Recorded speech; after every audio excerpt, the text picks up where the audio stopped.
اور ہم دوزخ کو اس روز یعنی قیامت کے دن کافروں کے سامنے پیش کریں گے جن کی آنکھوں پر ہمارے پایات سے پردہ پڑا ہوا تھا۔ یہ تذکرہ ہے آپ کے پروردگار کی مہربانی فرمانے کا اپنے بندے زکریا علیہ السلام پر، جبکہ انہوں نے اپنے پروردگار کو چپکے سے پکارا، اور پکارتا ہوں میں اپنے رب کو قطع امید ہے کہ میں اپنے رب کو پکار کر محروم نہ رہوں گا۔ بے شک میں ہی اللہ ہوں، میرے سوا کوئی معبود نہیں، پس تم اے موسیٰ علیہ السلام میری ہی عبادت کیا کرو اور میری ہی یاد کے لیے نماز پڑھا کرو۔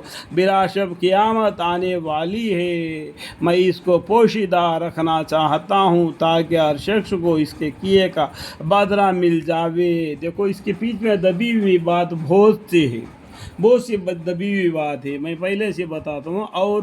اور ہم دوزخ کو اس روز یعنی قیامت کے دن کافروں کے سامنے پیش کریں گے جن کے آنکھوں پر ہمارے یاد سے پردہ پڑا ہوا تھا، جو دنیا میں اللہ کو بھول کر زندگی گزار دیا، شریک کر کے جیسا زندگی گزارنا تھا ویسا زندگی گزار کر جب اللہ کے سامنے گیا تو اللہ تعالیٰ اس کو جہنم سامنے کر دیں گے۔ اللہ مغفر اللہ۔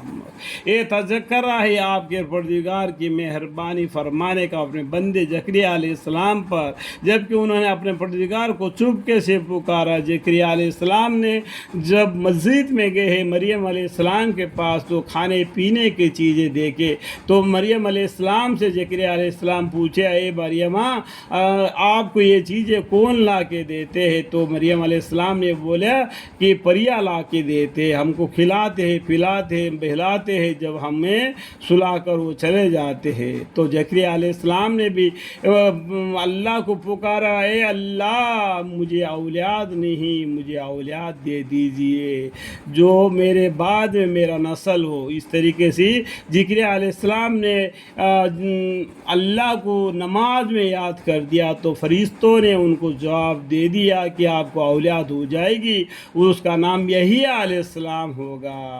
وہ بہت بڑے پابندی کرنے والے، علم والے ہوں گے، اللہ کو کثرت سے یاد کرنے والے ہوں گے۔ یہ دبی ہوئی معنی ہے یہاں پر۔ اور پکارتا ہوں میں اپنے رب کو قطع امید سے کہ میں اپنے رب کو پکار کر محروم نہ ہوں گا، اللہ تعالیٰ کو پکار کر محروم نہ ہوں گا۔ اس طریقے سے سورہ مریم علیہ السلام میں بھی لکھا ہوا ہے کہ زکریا علیہ السلام نے بول دیا بے شک میں ہی اللہ ہوں۔ یہاں پر کیا بولتے ہیں؟ یہ سورہ طٰہٰ میں یہ آیتیں ہیں۔ جب عمر رضی اللہ عنہ نے اپنے بہن کے گھر گیا تھا، اس ٹائم پر ان کے بہن اور ان کے بہنوئی دونوں نے قرآن پڑھ رہے تھے، دروازہ مار دیا تو دروازہ کھولنے کے بعد ایک دم تمانچہ مار دیا اپنے بہن کو کہ تم مسلمان ہو گئی؟ تو انہوں نے بول دیا ہاں ہو گئی۔ تو اس ٹائم پر بولا کہ مجھے جو پڑھ رہے وہ دکھاؤ، تو انہوں نے بولا کہ آپ پاک نہیں، آپ پاک صاف ہو جاؤ، اس کے بعد میں قرآن پڑھو۔ جب انہوں نے پاک صاف ہو کر جب قرآن کو لیا تو سب سے پہلا قرآن میں سورہ طٰہٰ پڑھا۔ سورہ طٰہٰ میں ایک رکو تک بھی نہیں پڑھا کہ ان کا دل میں ایمان آ گیا تو اسلام کے دوسرے خلیفہ بن گئے۔ کتنے جنگ لڑائی کیے۔ دیکھو یہ ان لوگوں کی ایک جماعت تھی، وہ جو گزر گئی، ان کا کیا اور ان کا آئے گا، تمہارا کیا اور تمہارے پاس آئے گا، تم سے ان کے بارے میں ان کو تم کے بارے میں پوچھ بھی تو نہ ہوگی۔ بے شک میں یہاں پر بولتے ہیں اللہ تعالیٰ سورہ طٰہٰ میں، بے شک میں ہی اللہ ہوں، میرے سوا کوئی معبود نہیں، بس تم اے موسیٰ علیہ السلام میری ہی عبادت کیا کرو اور میری ہی یاد کے لیے نماز پڑھا کرو، اللہ کی یاد کے لیے نماز کرا کرو۔ بے شک قیامت آنے والی ہے، میں اس کو پوشیدہ رکھنا چاہتا ہوں۔